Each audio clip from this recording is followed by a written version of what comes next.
ngi tudd Ibrahima Ba jiite association bii di tudd association pour le soutien en milieu rural et urbain di AMSRU bokk ko ak samay mbokk ndaataango ñi nga xamante ne ñoom ñoo ci nekk di ci góorgóorlu depuis année passée ba léegi bii nag dafay spécial parce que suñu deuxième activité la donc li waral association bi mooy dañu yàgg di ànd ak ay kilifa di dugg ci réew mi di xool au fond du pays ni ñuy doxee maanaam parents yi même duñ ko bëggee tamit seen doole yemul foofu noonu donc ñoom pour ñu dimbale seen doom yi il faut ñu dem ci àll bi béy ba gerte gi ñor wala dugub bi ñu utiliser ko pour jaay ko pour mun a dimbale seen doom yi ni dëkk yooyu di doxee moo tax ñu xar si suñu tànk tubéy créer projet bi indi ko fii nga xamante ne moom mooy Fatick présenté ko ñi nga xamante ñoom lañ ko war a présenté mooy suñu am di jàmm suñuy xarit suñuy naataango yi nga xamante ne ñoom ñoo nekk Fatick ñoom ñëpp ñu adhéré ci daaw nekk suñu première activité ñu demoon fu mel ni Ngeekoox après Jaxaaw subventionné fa 100 élèves ren jóge fa aussi dem Neeraan subventionné fa 77 élèves muy 177 élèves ren nag ñu viser 3 villages li tax ñu viser villages yooyu moom mooy dañoo xam ne ñoom ñoo ko gën a yellool parce que ñun dañuy def sondage maanaam dañuy xool ñi ñuy gën a sollicité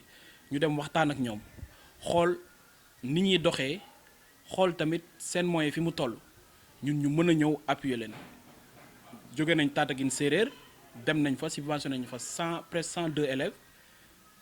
jox leen ay fournitures sac ak li nga xamante ne moom la ñuy jàngee ñoom tamit ñu kontaan si trop parce que ñun suñu objectif loolu la ñoom ñu kontaan xam ne association bi lii moom moo ko waral may dimbali doomu aadama te ñun ci loolu la ñuy dox social bi ñuy def c'est pour jàppale doomu aadama yi ñi nga xamante ne seen loxo jotul ci seen ginnaaw suñu rakk yi ak suñu jarbaat yi nga xamante seen loxo jotul seen ginnaaw te depuis année passée tamit yàlla mu ñuy suturaal ba loolu ñu di ko mattali dem nañ aussi Neeraan joxe nañ fa 102 kits scolaires ñoon tamit comme daaw demoon nañ fa ren aussi ñu demaat fa parce que gis nañ besoin bi que ñoom presque seen cas dafa xaw a critique moom moo tax ñu dem fa gën leen aussi jàppale ci loolu noonu te ñoom tamit ñu ngi koy rafetlu fépp fu ñu dem bu ñu waxee sa xol dafay tooy sax donc dem nañ Jaxaaw aussi la même chose ñu def ko fa parce que Jaxaaw tamit li tax ñu gën ko viser mooy man fa laa yaroo man mi nga xamante ne yàlla projet bi ci man la ko jaaree foofu laa yaroo école bi ñu ko joxee école boobu man jàngee naa fa sama waajur mi nga xamante ne tey moom mooy ministre des sports tey jàngee na fa donc mu doon loo xamante ne yëg-yëg la maanaam lu ñu doon viser la bi ñu fay jàngee ne tey yàlla ñu ngi koy ñaan tey mu dem ba am lum ñu jox loo xamante ne ëllëg dinañ mën a retourner si waat fi nga xamante ne fi lañ juddoo yaroo fi tey ba yàlla def li mu def tey ñu mun leen dimbale te yàlla sottil na ko maanaam ci looy dugg rek na doon objectif boo xamante ne da nga ko gëm da nga ko gëm da nga ko bëgg aussi et puis da nga ko dund mu doon loo xamante ne aussi sag la ci ñun nga jóge fi nga xamante ne fa nga juddoo fa nga yaroo tey créer projet buy dox ci social et puis projet bu yemul rek ci ay joxe fourniture ñun ci social ci lépp la ñuy dox maanaam peut-être début bi moom mooy subventionner élèves yi nga xamante ne seen loxo jotul seen ginnaaw mais tamit bëgg nañ tijji fi ay centre d'accueil te ñu ngi ciy dox de ce fait dañuy jëlaale occasion rek pour remercier partenaires yi nga xamante ne ñoom ñoo ñu jàppale ñu ci bëri nag mënoo lim seen tur parce que boo limee da ngay juum te ñu ci bëri sax bëgguñ ñu tudd seeni tur mais dañuy viser kenn rek ci ñi nga xamante ne ñu ngi ba Allemagne dugal ci seen loxo ñoom tamit jàpp ci bëgg ñu jàppale bëgg tamit tijji fii nii nga xamante ne moom mooy Fatick benn centre d'accueil boo xamante ne dina mën a dimbale ndaw ñi te loolu tamit ñu ngi ci liggéey ak ñoom liggéey bu mucc ay boo xamante ne ñu ngi ñaan ci yàlla daal xam nga ci lii ñu dugg nii ñoom yàlla mottali ko ba centre boobu ñu mun ko installer ici à Fatick parce que ñun loolu mooy suñu objectif loolu mooy suñu mëbët te jamono yi di ñëw dinañ ci gën a waxtaan ak nit ñi gën a ci waxtaan ak askan wi nit ñi xam li tax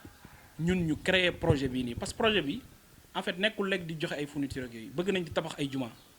bëgg nañ di clôturer ay kër yi nga xamante ne seen loxo ñooñu jotul seen ginnaaw di dugg ci biir kër yi di joxe ay condiments yi nga xamante ne peut-être yàlla may na leen tey suñu añee duñu reer loolu yëpp ñu ngi ci di ci liggéey ak staff bi di remercier ñëpp nag ñi nga xamante ne jàpp nañ ci. nga nekk jigéen ñu jiital la yombul jiite ay jigéen tamit yombul lu nekk dina ci xew mais depuis lors dañoo suudewu rek di góorgóorlu di xool à chaque fois nuñ jëmalee suñu association kanam di leen wax que ni suñu association nag de base elle est apolitique dañoo jóg pour jàppale ndaw yi nga xam ne ñoom ñoo nekk ci réew mi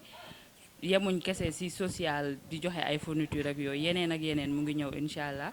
di ñaax tamit bépp bonne volonté boo xam ne pare nga pour jàppale ñu parce que affaire bi ñun bu dee ñun ak ñun rek du dem bonne volonté yi ñoo ñu ciy génne di leen ñaan képp ku gis lii rek te mën a ñëw jàpp ci apporter ko ba mu apporter soutien wam que ça soit financier moral ou par des prières ñoo ngi lay tàllal suñu loxo di la ñaan ne la pour nga ñëw jàppale ñu merci beaucoup. Association bi comme ni ñu ko waxee son principal but ou bien son objectif c'est d'aider les nécessiteux ñi nga xam ne yelloo nañ ko bëgg nañ ku nekk tey doomi nit ki nga xam ne tey yàlla may na ko kàttan ak ki nga xam ne par exemple tey loxoom jotul ginnaawam ñu nekk au même niveau ñun loolu la ñuy combattre waaw c'est notre seul but et c'est notre seul combat waaw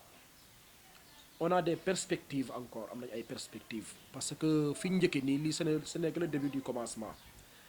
on vient de débuter l'année dernière c'est notre deuxième année on a fait 3 villages comme ni ko PDG waxee on a fait 3 villages mais d'ici l'année prochaine incha allah am nañ perspective yoo xam ne gëm nañ ne sax loolu ñun suñ njort fa mu nekk dinañ romb foofu noonu parce que comme ni ñu ko waxee am na partenariat yu ñuy dox yoo xam ne tey suñ si jotee tey am na loo xam ne suñ ko defee fii nii tey par exemple biir Fatick lay doon ñëpp dinañ ci mën a jëriñoo. Je parle en tant que pour faire la situation par rapport à l'année passée parce que association yi moom xalaat nañ ne daaw lu ñu si dugaloon si xaalis ren ëpp na ko parce que daaw on avait commencé avec presque 600 et quelques mille et on avait subventionné 175 élèves et cette année on est à 1 500 000 pour et on a subventionné 300 élèves donc alhamdoulilah donc gàcce ngaaraama à nos partenaires et aussi au ñi ñu jàppale ci bés bi ñi nga xam ne tam bëgg ñu tudd seen tur parce que tamit ku lim juum ñoom ñoo ngi leen di jaajëfal vraiment merci en plus aussi di remercier aussi la presse boo xam ne ñoom à chaque année dañuy topp te ñoom tamit gàcce ngaaraama à vous